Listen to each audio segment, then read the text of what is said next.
Hi, everyone. Today we have a very special guest on our show, Twin Peaks series co-creator Mark Frost. Yay! Yay. We always applaud our guests. Yes. Wow, a live audience. Thanks for coming on to speak with us, Mark. Happy to. So it's great to have you here, and we also want to thank all our listeners for submitting a large portion of these questions that we're going to be asking. So, all right, let's just get into it. So now that 20 years have passed since working on the show, how are your feelings on Twin Peaks and its legacy? Are you kind of tired of hearing about it, or does it still excite you? I think for all of us who worked on the show, the fact that it still resonates for people, and people are still watching it, talking about it, writing about it, podcasting about it, is the greatest compliment. And everybody involved, I think, is thrilled that the project in some way still speaks to people. So no, nothing but positive responses to that. Great. Okay, let's get into some more specific stuff here. Before Bob became a fully fledged character, was it simply going to be that Leland had killed his daughter without any sort of demonic possession? Can you talk about what the series could have been if Frank Silva hadn't been accidentally filmed in that mirror or asked to crouch behind the bed? Well, it's not entirely true that we never had any plan other than Frank. And I can't go into the specifics, but it was never the case that it was just going to be Leland. There was going to be some component of that, and Frank just kind of appeared at a spectacularly right moment for him to be the guy. But the plan was always to have another component and a deeper, darker part of the mystery embodied in some way, other than just Leland by himself. Okay, so the idea of inhabiting spirits existed before, you didn't have an idea of who would portray that on screen at first? I think that's fair to say, yeah. Okay. All right, I have a question. In your own imagination, what does the ceiling of the Red Room look like? It looks exactly like you see it on screen. I mean, the notion of the Red Room as a place where these spirits reside and where people go, I like to think that everybody would have their own version of it in their own head. And then what we tried to do was create a place that opened up the back of your mind to let you think about such a thing and let you fill in your own details. That's why the details are kind of sparse, because I think everybody would bring something of themselves to whatever that experience would be for them. All right, so what do you think the ceiling looks like? I don't think that's ever shown on screen. Is it more curtains? Is it like the floor? There is no ceiling. Oh, there's no ceiling. Okay. No, it's a limitless place. Oh, nice. I think that one of the most memorable parts of Twin Peaks for me is the music. Do you have a favorite piece of music from the show? Well, the opening theme is still something that sends chills up my spine when I hear it. So, and I guess that's the piece that you hear most often. So I would say if there's a favorite, just because of the memories that it evokes for me, it would have to be that. But there's so many great passages that Angelo and David came up with. It's hard to pick a favorite other than that. Was there any time there's any plot lines or anything that was planned that the network was against or that you had to change for any reason? No, we kind of drew a line in the sand with the network pretty early on. Mm-hmm. That said, you're welcome to give us your input, but we're also going to feel free to ignore it whenever we decide that that's what's best for the show. So there was nothing that they really objected to or stood in the way of, because frankly we would have just ignored them if they did. And I think that would have been, an unpleasant experience for them, and so they didn't do it. I mean, unless you count canceling the show as an expression of a feeling that they had about it, which I guess is a fair interpretation. All right, this one's kind of specific. Was Ben Horn really going to be revealed as Donna's father? At times it seemed a bit too obvious, but it was never explicitly stated. Like, in fact, a few times a character was cut off before they could explain the truth or say implicitly that, yes, Ben is Donna's father. On that one, I'm going to have to plead I don't exactly remember. Okay. I mean, I think we were planning to play out that story arc, and we just didn't get very far with it, and then the season ended. But it was definitely going to be something we handled with great care in the following season. Okay. So, what do you think of the famous Twin Peaks feeling everyone has when they watch the show? How did you all manage to create such a unique and magical atmosphere?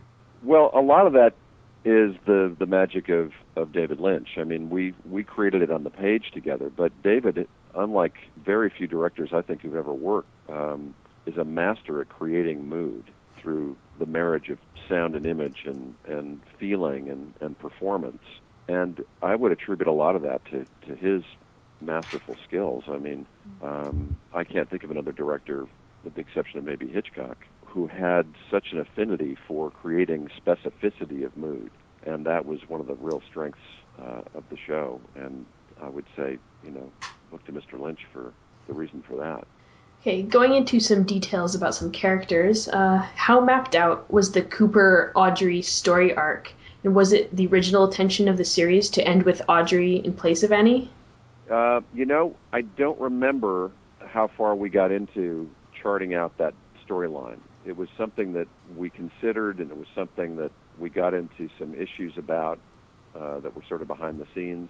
Mm-hmm. And so I don't think we ever got really too deeply into charting out what was going to happen with that. So, you don't know if the original intention would have been, like, if those issues hadn't come up, if maybe Annie would have never been created and Audrey would have been in her place, maybe, in the Black Law? It's very hard to speculate about that because it didn't happen, Yeah. and it's a long time ago, so I don't really think there's a definitive way to address that. Okay. So about some of the spin-off books, the Dale Cooper book and the Laura Palmer Diary, what kind of input did you have on those? As I remember, a great deal of input from a structural standpoint, saying, these are the points we want to hit. Certainly with the case of the diary, this is where we want to end up. And with the Cooper book, somewhat similarly, we had a kind of a rough outline of where the things that we wanted to establish for where we were going. But after that, we gave both Jennifer, who wrote the diary, and Scott, who wrote the Cooper book, a fair amount of freedom and latitude, just in terms of how they wanted to express those characters' voices. And I thought they both did a superb job. Yes. Agreed, yeah. On pretty tight deadlines. I mean, that was the first thing that Scott worked on for the show. It was before he wrote any episodes. And I guess in a way it was kind of an audition for him to see if we thought he could actually write episodes on his own, and he did a great job. Yeah.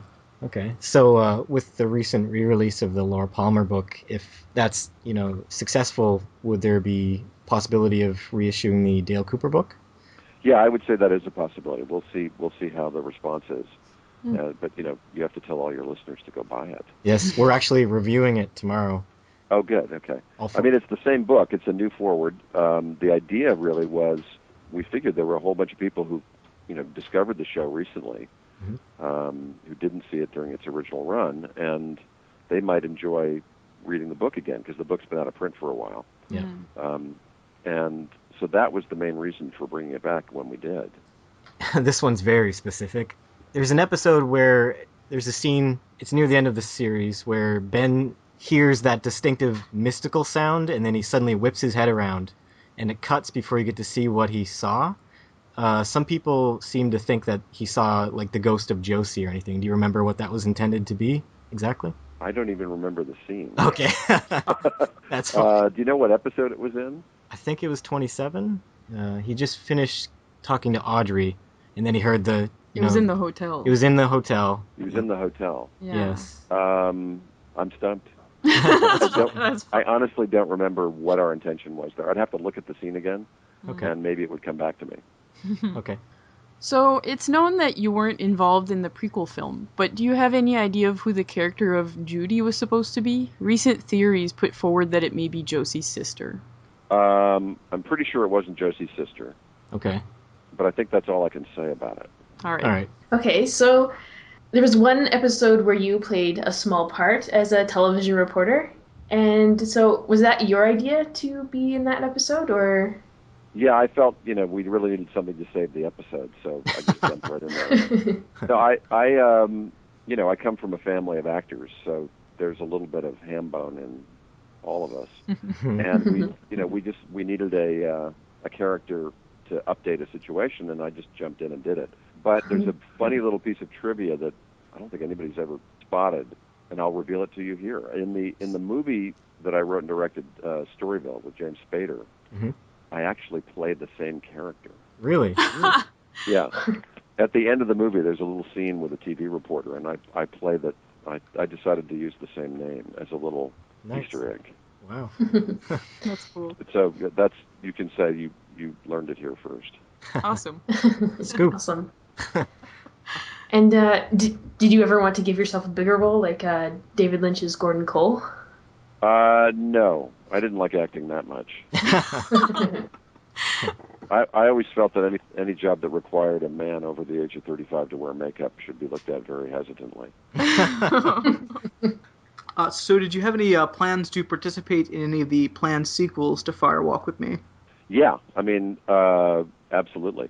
We just didn't get a chance to make them. So, if the sequels had happened, they would have continued the story and you would have gotten involved? Oh, yeah. Yeah, okay. Yeah, no question. I'm sure you're tired of this question, but our listeners would kill us if we didn't ask about Season 3. It seems lately that there are a lot of new viewers discovering Twin Peaks through Netflix or reading it online. In fact, if you search hashtag Twin Peaks on Twitter, there's loads of comments from people just seeing the show for the first time. And some would say that this resurgence in the public eye, combined with Twin Peaks' upcoming 25th anniversary, would make the perfect timing for a new season of the show. So you don't have to confirm or deny anything, but do you at least have an interest in ever revisiting Twin Peaks? Well, I agree that 25 years would be the perfect time, but I can't say anything about it. There's no plans to do it at this point. So, but if there is, people will hear about it fairly quickly, Yes. I would think. But you would be willing, though. Well, I never say never. Oh, okay. Let's talk hypotheticals then. If you were approaching making a new season, what would be your ideal way to do it? Would you want to reboot the show completely, or would you just pick up with a third season 25 years later and continue the story you'd already established? I haven't really thought about it enough, and David and I haven't talked about it to really give a definitive answer, so I don't want to get pinned down on an answer that, Well, you can come back to bite me later. But you can always change your mind. Nothing you say here is set in stone. yeah, no, but I don't like to deal in hypotheticals. I mean, if we were going to do it, it would be something that we would do with a great deal of forethought and premeditation, and that hasn't happened. So I don't like to speculate about something that kind of means a lot to a lot of people. So I don't want to get their hopes up. That's fine. So I'm going to ask you what the significance of the line, "I'll see you in 25 years." Is this when Cooper will finally break free of the lodge? Well, I don't believe in giving interpretations for people. I think it should mean whatever you think it means to you Okay. or to anybody. That's kind of the standard operating procedure we followed with every question like that, it means whatever you think it means. And we just made it. We don't want to have to interpret it for you. You know what I mean? Okay. Yeah. Okay. All right. So, Caitlin, you can skip the next one because that's a hypothetical. So take Brad's, and then Brad can take mine. All right. So have you been contacted about any upcoming Blu-ray releases? No, I haven't. It's been talked about. There's an issue about whether the DVD business is kind of in decline. Mm-hmm. Because the streaming business is coming on. So it's a question really of whether it makes sense economically to do a Blu-ray when the audience for those things, for Blu-rays in particular, is not huge to begin with and may be declining. So that's an issue we'll look at, and we'll make a determination down the road. Okay. Well, maybe Brad, do you want to grab one of the extra questions? Maybe we have a little bit more time. Sure. Well, okay, I've got one here. Okay, my question, how is it that Hawk is the most effective lawman in Twin Peaks, but gets no credit for it? He Well, seems to be the whipping boy. I guess you could say we were underlying the plight of the Native Americans. Great. Okay. In your mind, who's the true father of Lucy's baby? Well, let's put it this way. If and when Lucy had the baby, I think Andy was definitely going to be the father, regardless of who the genetic father was. I mean, if you had a choice, would you rather have Andy as your father or some guy named Dick? We have some listeners who are huge Dick Tremaine fans, so you'd be surprised. Oh, he was hilarious, but I don't know that fatherhood would have been one of his better qualities. No. Yeah. Which character did you enjoy writing for the most, and which one did you enjoy the least? Well, that's another question that's always very hard to answer because characters are like your kids in a way. I mean, they somehow, all these people sprung out of David and mine's head, Mm-hmm. and then you don't really want to say, well, I like you better than I like you, because I'm always afraid I'm going to hurt a character's feelings. No. Right. And similarly, you'd hate to say, oh, you're my least favorite character. Imagine what that would do to the poor thing. Maybe if I can put it in a way where, was there certain characteristics that you enjoyed writing about more, maybe, or... Well, I mean, I loved writing Cooper. Mhm. I mean, Cooper was kind of the heart and soul of the series, and there were parts of David and parts of me and parts of Kyle in that character that made it, a joy to work on. So in that regard, because we probably wrote more of Cooper than anybody else, he probably expressed more clearly parts of ourselves than anybody else did. But there wasn't a character anywhere in the show that wasn't a joy to write. Okay. So, how would Major Briggs have fit into the mythology of the lodges? Because he seemed to be quite special and involved with a lot of what was going on there, yet never directly associated with what was happening. We always had this idea that Major Briggs was the most enlightened man in Twin Peaks, and therefore was able to kind of clue into things that maybe other characters didn't. Now remember, Cooper didn't come from Twin Peaks, so he wouldn't really count if you were measuring degrees of enlightenment. And the Major always seemed to us to embody a kind of wisdom that maybe a lot of the other characters didn't quite possess. And sadly now that Don Davis is gone, well, we have to think of as Major Briggs is probably gone too, but that's sort of sad to think about. Mm. So as you got the show off the ground and you're just getting started and you're starting to see, episodes come into production, what really surprised you the most? Well, there's a moment, it was really with the pilot more than the series. Television for the most part you never see television with an audience. Television goes out into people's homes, and it's a kind of a private, more intimate experience than film. So the chance to actually see a large group of people react to the show was very rare. But a few times we did screen the pilot for large groups of people, and the response was just phenomenal. I mean, people just kind of went crazy for it. And those were some of the most fun screenings we ever had. So I would say that was the unexpected thing, to see how well the humor played, to see how kind of all the things that we'd hoped the show would get across came through for people. And that was a tremendous amount of fun to realize, and one of the great joys of doing the show. And that happened, I think the first time was a screening we did at the DGA, long before the show had ever aired. And I think all of us just came out of there walking on air, and for the first time feeling, wow, we might really have something here. So those moments stand out for me more than anything I felt watching the episodes come in or complete. Okay. So in your mind, what are the owls of Twin Peaks exactly? Well, that would be telling. And again, that's one of those things where, what do the owls mean to you? I mean, the answer might be different for everybody. And so if I give you my answer, that doesn't mean it's more right than your answer. And I don't want to limit your ability to be right about that answer. You know what I mean? All right, so here's the final question. How's Annie? Annie's great. Haven't you seen, Heather Graham's had a great career. Great.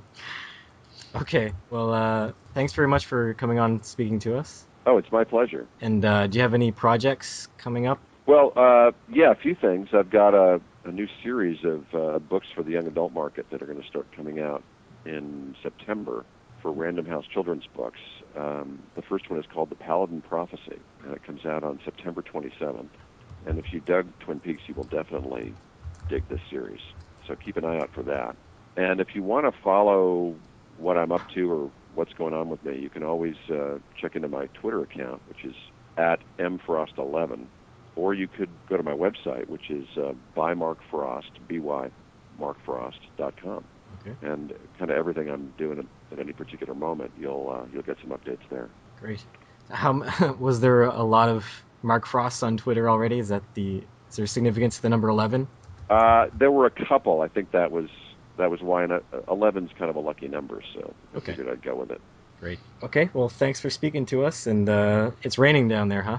I was writing earlier. It's kind of passing through now. Okay, that's. Where are you guys speaking from? Oh well, me and Melanie are from New Brunswick in Canada. Oh, nice. Brad, where are you at right now? I'm in Cincinnati. Okay, and The Queen City. yes, Indeed. and Caitlin's originally from Canada, but where are you at now? I'm in France. You're in France? Yes. Wow, you sound really closer than France. I know. The reception's great. Yeah. Okay. Well, thanks for letting us interview you. Yeah, send our Well, thank you regards. guys. Send our regards to Doc Hayward. Yeah. I will. And when you're done, send me the link to the interview, and I'll put it up on my website. Sure thing. Sure. Thank you. Okay. Take care, and keep the faith. I will. We all will. We'll talk to you soon. Okay. See ya. Bye. Bye. Bye-bye.